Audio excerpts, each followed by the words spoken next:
Hello students, જે next theory આવે છે એનું નામ છે એપ્લિકેશન ઓફ ઇન્ડક્ટિવ ઇફેક્ટ. એટલે કે ઇન્ડક્ટિવ ઇફેક્ટ જે આપણે ગઈકાલે લેક્ચરમાં સ્ટડી કરેલું હતું એની અંદર આપણે એની એપ્લિકેશન જોશું આજે. તો આ પેલું છે બોન્ડ લેન્થ. તો એ જોઈએ effect on bond length.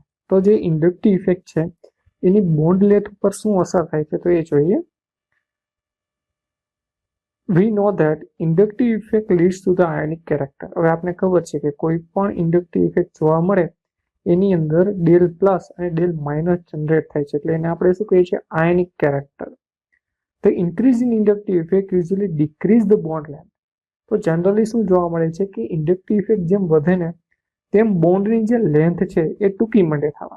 For example, increase in inductive effect, આપણે લેફ્ટ ટુ રાઈટ જોઈએ, જો ઇન્ડક્ટિવ ઇફેક્ટ વધે છે, બરોબર, વધે છે એના આધારે ખબર પડશે. તો તમે જોશો તો ફ્લોરિનથી આપણે આયોડિન તરફ જઈએ એટલે વિદ્યુત ઋણતામાં શું થાય? ઘટાડો થાય. ફ્લોરિનની વિદ્યુત ઋણતા સૌથી વધારે છે પિરિયોડિક ટેબલમાં, બરોબર. પછી ક્લોરિન આવે, પછી બ્રોમિન આવે, છેલ્લે આયોડિન આવશે. એટલે આમ ઉપરથી નીચે તરફ આવીએ તો વિદ્યુત ઋણતામાં ઘટાડો થાય છે. એટલે કે વધારે શક્તિ ફ્લોરિનમાં રહેલી છે ઇલેક્ટ્રોન ખેંચવાની, તો એની ઇન્ડક્ટિવ ઇફેક્ટ પણ વધારે થશે. કારણ કે ઇન્ડક્ટિવ ઇફેક્ટ કોની પર ડિપેન્ડ કરે? એ ઇલેક્ટ્રોનેગેટિવિટી એટલે કે વિદ્યુત ઋણતા ઉપર ડિપેન્ડ કરશે. હવે બોન્ડ લેન્થ જુઓ તમે. બોન્ડ લેન્થ હંમેશા ઘટે. ક્યારે ઘટે? કે જ્યારે તમે આ જોશો કે કાર્બન છે, કાર્બન સાથેનો ફ્લોરિન જોડાયેલો છે, બરોબર, તો ઇલેક્ટ્રોન આમ ખેંચશે પોતાની બાજુ, તો આ ઇલેક્ટ્રોનનું માઇગ્રેશન કઈ બાજુ થશે? ફ્લોરિન બાજુ થશે. તો બોન્ડની જે લેન્થ છે એ કેવી થશે? ટૂંકી થશે, બરોબર. તો તમે જોઈ શકો છો, જો દર્શાવેલું છે ઇંગોટ ફોર્મમાં બોન્ડ લેન્થ આપેલી છે કે જે ઘટાડો દર્શાવે છે. ઇન શોર્ટ, ઇન્ડક્ટિવ ઇફેક્ટ વધે તો બોન્ડ લેન્થમાં ઘટાડો થાય. બીજું જોઈએ example, effect on dipole moment. We know that inductive effect leads to the dipole character in a molecule. Inductive effect એ ડાયપોલ કેરેક્ટરને જનરેટ કરે છે. જનરેટ કરે એટલે એની અંદર શું જોવા મળશે? તો એની અંદર ડાયપોલ મોમેન્ટ વધશે. તો સમજો, ઇન્ડક્ટિવ ઇફેક્ટ વધે ને તો ડાયપોલ મોમેન્ટ વધે જ. કારણ કે ડાયપોલ મોમેન્ટ એટલે કે એક પોઝિટિવ ચાર્જ અને નેગેટિવ ચાર્જ જેટલા પ્રમાણમાં જનરેટ થાય, બરોબર, તમે જોઈ શકો છો, પોઝિટિવ ચાર્જ અને નેગેટિવ ચાર્જ જેટલા પ્રમાણમાં વધારે જનરેટ થશે એને વધારે ડાયપોલ થયું કહેવાય. ડાયપોલ, ડાય એટલે શું થશે? ટુ થશે. અને પોલ એટલે શું થશે? ધ્રુવીયતા થશે, બરોબર. ડાય એટલે બે, પોલ એટલે ધ્રુવીયતા. તો ડાયપોલ મોમેન્ટ એને કહેવાય, બરોબર. બંને વચ્ચેનો ડિફરન્સ છે કે ડાયપોલ મોમેન્ટ અને ઇન્ડક્ટિવ ઇફેક્ટ શા માટે એકબીજા પર ડિપેન્ડ કરે. એનું રીઝન એ છે કે ડાય એટલે ટુ, પોલ એટલે ધ્રુવીય, એક ધન ધ્રુવીય, એક ઋણ ધ્રુવીય. તો ડાયપોલ મોમેન્ટ એક પ્રકારનું મેઝરમેન્ટ કરે છે કેટલા પ્રમાણમાં પોઝિટિવ ચાર્જ અને નેગેટિવ ચાર્જ જનરેટ થાય છે, બરોબર. નેક્સ્ટ જોઈએ reactivity of alkyl halide.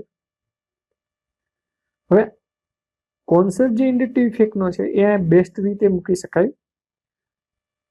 The alkyl halide are more reactive than alkane. હવે આલ્કાઇલ હેલાઇડ છે એ આલ્કેન કરતા શા માટે રિએક્ટિવ છે વધારે? તો જો આલ્કેનમાં કાર્બન, હાઇડ્રોજન, હાઇડ્રોજન અને હાઇડ્રોજન આવશે, બરોબર. આલ્કેન છે એટલે આલ્કેનમાં બીજા એક ગ્રુપ હશે નહીં, કાર્બન અને હાઇડ્રોજન હશે. તો આના કરતા આલ્કાઇલ હેલાઇડ શા માટે સૌથી વધારે રિએક્ટિવ છે? એના પાછળનું કારણ એક જ છે. તો જો આલ્કાઇલ હેલાઇડમાં હેલોજન સમૂહ આવેલો છે જે કાર્બન સાથે જોડાયેલો છે, બરોબર. હેલોજન સમૂહ કાર્બન સાથે જોડાય ને એટલે એની અંદર ધ્રુવીયતા જનરેટ થાય, એટલે કે પોલારિટી જનરેટ થાય, જે તમને આગળ આપણે ઓલરેડી ડિસ્કસ કરેલું છે કે ઇન્ડક્ટિવ ઇફેક્ટના કારણે ડેલ માઇનસ થશે, કારણ કે ક્લોરિનની વિદ્યુત ઋણતા વધારે છે, કાર્બનની ઓછી છે, બરોબર. એની પર ડેલ પ્લસ જનરેટ થશે. તો આ જે બોન્ડ જે પાર્શિયલી પોઝિટિવ અને પાર્શિયલી નેગેટિવ ચાર્જ બને છે એ શા માટે બને છે? કારણ કે બંનેની વિદ્યુત ઋણતાનો તફાવત છે.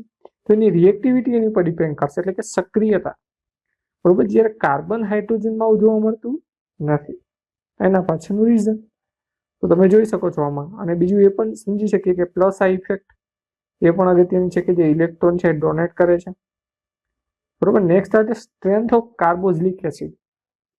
ચોથા નંબરનું જે મોસ્ટ ઇમ્પોર્ટન્ટ એપ્લિકેશન છે એ છે strength of carboxylic acid. Carboxylic એસિડની સ્ટ્રેન્થ વધારે હોય છે, એસિડિટી, બરોબર, જેને આપણે કહીએ છીએ એસિડિટી. કાર્બોક્સિલિક એસિડ છે એસિડિક કેરેક્ટર ધરાવે છે, તો એની સ્ટ્રેન્થ એટલે આ વધારે એસિડિક છે, આ ઓછું એસિડિક છે. એ શેના આધારે આપણે ખ્યાલ આવશે? સ્ટ્રેન્થના આધારે. તો પહેલા આપણે એની સ્ટ્રેન્થ નક્કી કરવી પડશે. સ્ટ્રેન્થ કોની પર ડિપેન્ડ કરે? સ્ટ્રેન્થ એની સાથે જોડાયેલા ગ્રુપ ઉપર.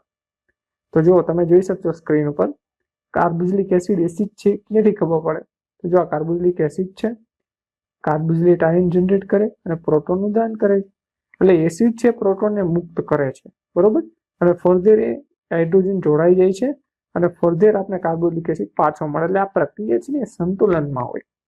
સંતુલનમાં રહેલી પ્રક્રિયા છે અને એને આપણે કાર્બોક્સિલિક એસિડ કહે છે. નામમાં જો એસિડ આવે છે, બરોબર, એ જ પ્લસનું દાન કરે છે. હવે એની સાથે જે ગ્રુપ જોડાય, બરોબર, એ ગ્રુપ એનું રેઝોનન્સ એટલે કે સંસ્પંદન નક્કી કરશે. તો જો resulting carboxylic anion is stabilize by resonance. હવે રેઝોનન્સ એટલે સંસ્પંદન. તો જો આ કાર્બન છે, બરોબર, હવે આ જે આખો મોલિક્યુલ ક્યાં બને છે? તો તમે આગળ જોઈ શકો છો, આ કાર્બોક્સિલેટ એનાયન. આની સ્ટેબિલિટી ઉપર એસિડિકતા નક્કી થશે. આની સ્ટેબિલિટી કેટલી છે એની પર, બરોબર. તો જો અહીંયા જે નેગેટિવ ચાર્જ છે, નેગેટિવ ચાર્જ, એ નેગેટિવ ચાર્જ અહીં રીતના ભ્રમણ કરે, આવી રીતના રેઝોનન્સમાં થાય. એટલે થોડીક સમય આ ઓક્સિજન ઉપર હોય તો એના થોડીક વાર પછી આ ઓક્સિજન ઉપર આવી જાય, એટલે રેઝોનન્સ કહેવાય એને, બરોબર. બંને નેગેટિવ ચાર્જ જે છે એને પાઇ બોન્ડ છે એકબીજાના રેઝોનન્સમાં હોય. તો એ સમયે તો strength of carboxylic acid is based on the inductive effect. Inductive ઇફેક્ટના આધારે આપણે એની સ્ટ્રેન્થ નક્કી કરી શકીએ. તો તમે જોશો તો તમને જણાશે, જો કાર્બોક્સિલિક એસિડ CH3COOH હોય, બરોબર, એ એસિડિક જ છે, પણ એની જગ્યાએ આપણે લઈએ CH2Cl અને COOH. તો આ સ્ક્રીન ઉપર બે તમને એક્ઝામ્પલ આપેલા છે. તો આ બેમાંથી વધારે એસિડિક કયું છે? આ ક્લોરીન વાળું એક્ઝામ્પલ, આ વધારે એસિડિક છે કમ્પેર ટુ ધ. શા માટે? કારણ કે આલ્ફા ક્લોરો એસિટિક એસિડ છે ને, એમાં આલ્ફા પોઝિશન ઉપર ક્લોરીન એટમ છે. ક્લોરીનની વિદ્યુત ઋણતા વધારે, તો એ શું કરશે? ઇલેક્ટ્રોન પોતાની તરફ ખેંચશે. જો આ ઇન્ડક્ટિવ ઇફેક્ટ જનરેટ થશે, ઇલેક્ટ્રોન કઈ બાજુ જશે? ઇલેક્ટ્રોન છે, બરોબર, એ આ બાજુ આવશે. કાર્બન CH2 થી કઈ બાજુ? ક્લોરીન બાજુ જશે. તો એ કાર્બોક્સિલિક એસિડ વાળો જે બોન્ડ છે એમાં પણ ઇલેક્ટ્રોન આ બાજુ મૂવ થશે. તો અહીંથી જે OH નો જે હાઇડ્રોજન છે સરળતાથી દૂર થશે અને ઓક્સિજનનો જે નેગેટિવ ચાર્જ છે ને એ આ બાજુ ખસશે. તો એના કારણે શું થશે? ઇન્ડક્ટિવ ઇફેક્ટના કારણે એની એસિડિકતા વધી જશે, બરોબર.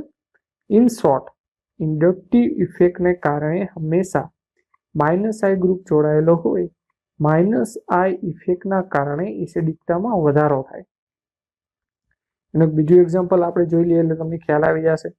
તો એસિડિકતા માટે કાર્બોક્સિલિક એસિડનું ઉદાહરણ આપેલા છે ટેબલમાં અને પીકે વેલ્યુ આપેલી છે. હવે જો એક વસ્તુ યાદ રાખજો, પીકે વેલ્યુ છે ને એ નેગેટિવ લોગ ઓફ Ka થશે. શું થશે? નેગેટિવ લોગ ઓફ Ka થશે. Ka એટલે સંતુલન અચળાંક, જે એસિડનો સંતુલન અચળાંક આવે એનો નેગેટિવ લોગ. ઇન શોર્ટ આવી રીતના યાદ રાખજો કે જેની પીકે વેલ્યુ વધારે એ ઓછો એસિડિક, જેની પીકે વેલ્યુ ઓછી એ વધારે એસિડિક. તો આટલા લિસ્ટમાં સૌથી વધારે એસિડિક કયો થશે? આ થશે, કારણ કે એની પીકે વેલ્યુ કેવી છે? ઓછી છે. ઓછી પીકે વેલ્યુ એટલે વધારે એસિડિક, બરોબર, એમ યાદ રાખજો. આ પીએચ વેલ્યુ નથી, શું છે? પીકે વેલ્યુ છે. એટલે જેટલી ઓછી પીકે વેલ્યુ એટલો વધારે એસિડિક. તો આટલા આખા લિસ્ટની અંદર સૌથી વધારે એસિડિક આ છે, જો Cl3CCOOH. કારણ કે 3 ક્લોરીન એટમ આવેલા છે. એક ક્લોરીન એટમની ઇન્ડક્ટિવ ઇફેક્ટ હોય, 2ની હોય, તો 3 ભેગા થઈ જાય તો એની સંખ્યા વધી ગઈ ને. તો એટલા કારણે એની જે ઇન્ડક્ટિવ ઇફેક્ટ છે વધારે છે અને એની એસિડિકતા પણ વધારે છે, બરોબર. હવે બેઝિક કેરેક્ટરમાં એનાથી ઉલટું વિચારવાનું. બેઝિક કેરેક્ટર એટલે શું? ઇલેક્ટ્રોનનું દાન કરવાનું થાય. શું થાય? ઇલેક્ટ્રોનનું દાન કરે. તો આ 4 એક્ઝામ્પલ આપેલા છે તમારી સ્ક્રીન ઉપર. તો એ જો શેના છે? એમોનિયાના છે અને એના ડેરિવેટિવ છે. એમોનિયા પાસે નાઇટ્રોજન એટમ રહેલો છે, નાઇટ્રોજન પાસે લોન પેર ઓફ ઇલેક્ટ્રોન છે. આ જે લોન પેર ઓફ ઇલેક્ટ્રોન છે ઇલેક્ટ્રોનનું દાન કરશે. કોને આપશે? બીજા એટમને અથવા તો H+ ને આપશે. તો એ બેઝ કહેવાય. તો બેઝનું કામ શું હોય? જો વધારે પ્રમાણમાં ઇલેક્ટ્રોન આપે ને તો એ વધારે બેઝિક થયો કહેવાય. તો આ 4 એક્ઝામ્પલમાંથી સૌથી વધારે બેઝિક કયું કહેવાય? ટ્રાયમિથાઇલેમાઇન. કારણ કે એમાં 3 CH3 ગ્રુપ છે. એક CH3 ગ્રુપ ઇલેક્ટ્રોનનું દાન કરે તો 3 ભેગા થઈને વધારે દાન આપે ને, તો કયો ગ્રુપ થઈ ગયા? પ્લસ આ ઇફેક્ટ. કેવા ગ્રુપ થયા? Plus effect. આ મેં તમને આગળ પણ કીધું હતું, જે ઇલેક્ટ્રોનનું દાન કરે એ પ્લસ આ ઇફેક્ટ, જે ઇલેક્ટ્રોન લઈ લઈએ એ માઇનસ આ ઇફેક્ટ. બરોબર? તો એવા ગ્રુપને પ્લસ આ ઇફેક્ટ કહેવામાં આવે છે. હવે એસિડિક અને બેઝિક કેરેક્ટરમાં એક બીજું પણ એક્ઝામ્પલ આવે છે, જે સ્ક્રીન ઉપર તમે જોઈ શકો છો. એ એક્ઝામ્પલ છે બેન્ઝીન રિંગ. હવે જો આ ત્રણમાંથી જે સ્ક્રીન ઉપર દર્શાવેલો છે એમાંથી વધારે બેઝિક કયો કહેવાય? તો તમે પહેલા તો જોશો તો તમને ખ્યાલ આવશે કે NH2 ગ્રુપ તો બધામાં છે, જો છે બધામાં. હવે સૌથી વધારે બેઝિક એ કહેવાય કે જે ઇલેક્ટ્રોનનું દાન કરતો હોય. જ્યાં મિથોક્સી ગ્રુપ છે ને ઇલેક્ટ્રોનનું દાન કરે. હવે ઇલેક્ટ્રોનનું દાન કરશે એટલે કોને જશે? NH2 પાસે જશે ને. તો NH2 પર ઇલેક્ટ્રોન ડેન્સિટી એટલે કે ઇલેક્ટ્રોન ઘનતા વધશે, તો આ વધારે બેઝિક થયું. પછી બેઝિક આવશે. અને આ તો સૌથી છેલ્લે પેરા નાઇટ્રોએનિલિનમાં શું હોય? માઇનસ આ ઇફેક્ટ હોય. NO2 ગ્રુપ છે ઇલેક્ટ્રોન લઈએ. હવે લઈએ તો અહીંયા નાઇટ્રોજનના ઇલેક્ટ્રોન ડેન્સિટી કેવી થશે? ઓછી થશે ને. તમારે આ જ જોવાનું છે કે આ NH2 ની ઇલેક્ટ્રોન ડેન્સિટી વધી કે ઘટી ગઈ. બરોબર? આમાં કંઈ ફેરફાર નથી થતો એટલે આ વધારે બેઝિક થયું. પણ આમાં તો લઈ લઈએ છે અને આમાં સામે શું આવે છે? દાન કરે છે. એટલે ઇન શોર્ટ, જ્યારે પણ એવો ગ્રુપ જોડાયેલો હોય NH2 સાથે કે જે ઇલેક્ટ્રોન લઈ લઈએ તો બેઝિસિટીમાં શું થશે? ઘટાડો થશે. બરોબર? આ બધી એની એપ્લિકેશન છે. જેટલી પણ આજે આપણે ડિસ્કશન કર્યું, basic character of amine, acidic character, acidic strength કઈ રીતના નક્કી થાય, પછી reactivity of alkyl halide, dipole moment and bond length. તો આ બધી જ એપ્લિકેશન છે એ ઇન્ડક્ટિવ ઇફેક્ટ સમજવા માટે ખૂબ જ અગત્યની છે. બરોબર? નેક્સ્ટ લેક્ચરમાં આપણે ઇલેક્ટ્રોમેગ્નેટિક ઇફેક્ટ વિશેની ચર્ચા કરશું. Thank you.